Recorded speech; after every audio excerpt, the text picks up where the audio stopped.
Hey guys, and welcome to another video of mine.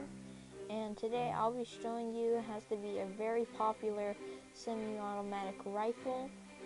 And here we have the SKS rifle.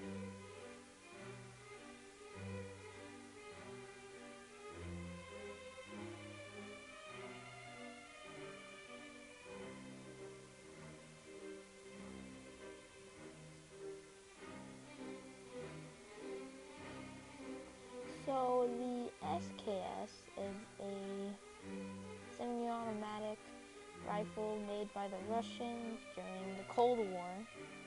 And I'm really lazy to do the history, so I have a different YouTuber to do that.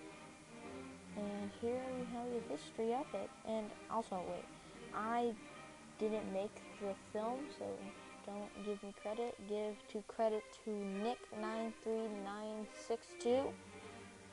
Go subscribe to his channel and such forth. He only has 2 videos of it. I think his SKS video is really entertaining. Go check him out. But I'm gonna use his video for my video for historical reasons. And here it is.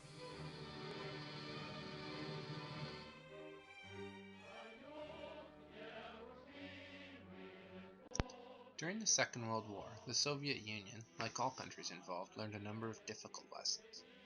During and after the war, they sought to develop new weapons and equipment that would bring their army into the 20th century and help cement their position as a new world power. One of the areas that the new superpower needed an upgrade was with their main battle rifle.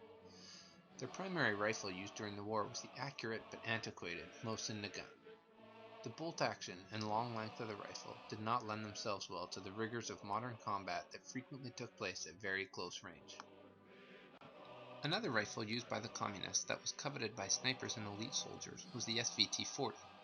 This was the first self-loading rifle employed by the Soviet Union on a large scale. It was a prize captured by well-trained German and Finnish soldiers, but proved too difficult for Soviet regulars to operate in harsh battlefield environments. Both of these rifles were chambered in the 7.62 by 54mm rimmed cartridge, and the Red Army wanted a rifle design that employed the new, smaller 7.62 by 39mm cartridge instead. The new cartridge would allow for a more compact rifle design and enable soldiers to carry more ammunition into battle. To achieve this, the Soviet Union commissioned the design of a number of new rifles. In 1943, Comrade Sergei Gavrilovich Simonov completed the design of a self-loading rifle. In 1945, it was officially adopted by the Red Army as the primary service rifle. The rifle's simple and robust design meant that it could be effectively operated by soldiers in a variety of theaters. The autoloading design was popular with soldiers, and the new cartridge proved more than adequate as a man-stopper. The SKS's self-loading is achieved through the use of a gas-operated piston. It employs a tilting bolt mechanism to lock the bolt in place when firing. The rifle is much shorter and lighter than its predecessors, with an overall length of 1020mm and a total weight of 3.85 kilograms. The rifle's effective range is 400 meters, and it can fire about 35 to 40 rounds a minute during semi-automatic operation. The SKS uses an internal 10-round magazine that is fed from the top with stripper clips. This system allows rapid reloading during prolonged periods of continuous fighting. The SKS also includes an integral bayonet that folds under the rifle when not in use. The popularity of the rifle was almost immediate, and more than 15 million of them were built. In addition to Russia, these rifles were produced in North Korea, East Germany, China, Romania, Yugoslavia, Vietnam, and Albania. One of the features that made this rifle so popular was its seemingly absolute reliability. Even with large variations in production quality from nation to nation and a less than thorough maintenance routine, these rifles almost always fire when the trigger is pulled. This reliability did not come without a price, however. The loose tolerances that allowed the rifle to fire so reliably came at the expense of accuracy. The rifle had been designed to meet the needs of warfare that was increasingly taking place at close ranges. Reliability was valued more than accuracy at ranges that soldiers would be unlikely to encounter. The rifle needed to be produced cheaply and quickly so that large quantities could be manufactured. The loose tolerances also made this possible. Rather than build highly accurate rifles and invest money in marksmanship training, Soviet doctrine of the time favored equipping millions of minimally trained soldiers with cheaply produced weapons. The SKS was a perfect fit in this role. Even first-time shooters were able to operate the rifle without difficulty. This was counter to Western philosophy that favored using highly accurate rifles and skilled marksmen to score hits at farther ranges. The United States' response to modern military demands following World War II was to redesign their M1 rifle and its legendary accuracy into a more modern platform. This led to the development of the Springfield M14 rifle. Throughout the Cold War, the USSR and the United States would never square off in battle. The war was won and lost with economics. There were, however, a number of proxy wars that saw the equipment and doctrines pitched against one another in remote theaters. None of these were sufficient to determine what philosophy and doctrine was superior. Both styles of warfare had been successfully used against the Nazi machine in Europe. Despite the popularity and initial success of the SKS, its position on top of the Soviet arsenal was short-lived. By 1947, just 2 years after the adoption of the SKS as the primary service rifle, Mikhail Kalashnikov had completed the design of his now infamous AK-47. While the two rifles shared many similarities, there were a couple of key differences that would ultimately lead to the replacement of the SKS by the AK-47. Most notable of these were the select fire design of the AK-47 that allowed for full as well as semi-automatic fire, and the presence of a 30-round detachable box magazine. Later, AK-47s would also be stamped in production rather than milled. This made them faster and easier to produce, as well as making the rifle itself lighter. The AK-47 was also slightly shorter than the SKS, making it easier to carry, but leading to slightly lower accuracy. But as before, accuracy was not a major concern of the Soviet Union at the time. In 1950, the AK-47 took over the role of main rifle in the Red Arsenal. So despite all of the advantages that came with the SKS at the time of its introduction, it only served as the primary rifle of the Soviet Union for 5 years. After that, they were moved to second-line units where they remained in active service for another 20 years. They did remain the primary rifle in a number of other countries for many years after that, however, and they continue to appear in war and conflict around the world today. Due to the affordability, reliability, and durability of these rifles, they continue to be popular with shooting enthusiasts and sportsmen the world over. In this latter role, they can be found in a seemingly endless variety of combinations. Some of these rifles have become collectible, but the vast majority of them are shooter-grade rifles that, due to their brief service career, can be found in fairly good condition at prices that are relatively low when compared with new production semi-automatic rifles.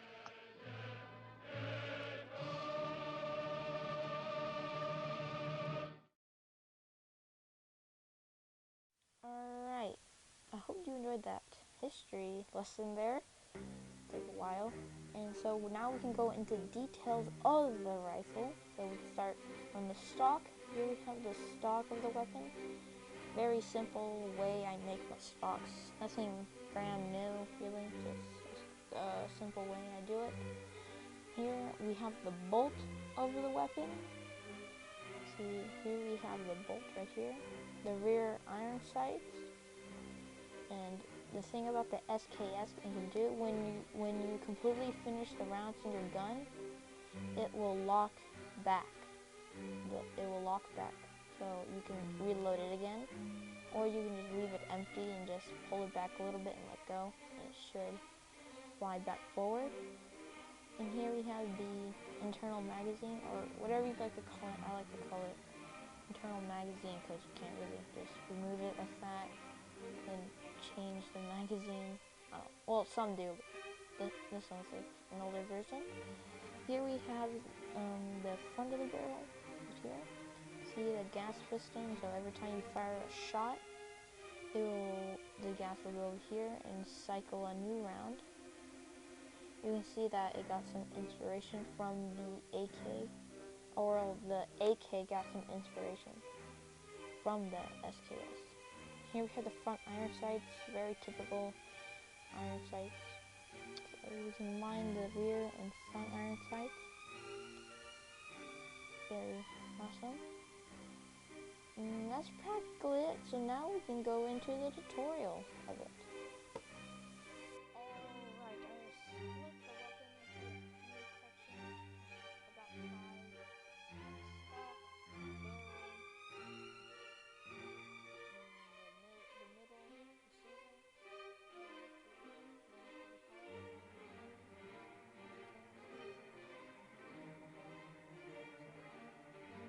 season,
and really hope you enjoy that tutorial I made for you guys. And before I say like and subscribe, I want to say a few things, like an announcement.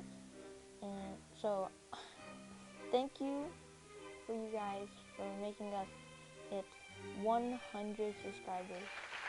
Yep, that's crazy. I think it's a milestone, or is it 1,000? I don't really know, but I'm really proud that we got 100 subscribers. It has to be the proudest moment ever. Probably not, but I am really proud of myself. I never thought I would ever reach 100 subscribers, but now our goal is to get to 1,000, so hope we can get that soon.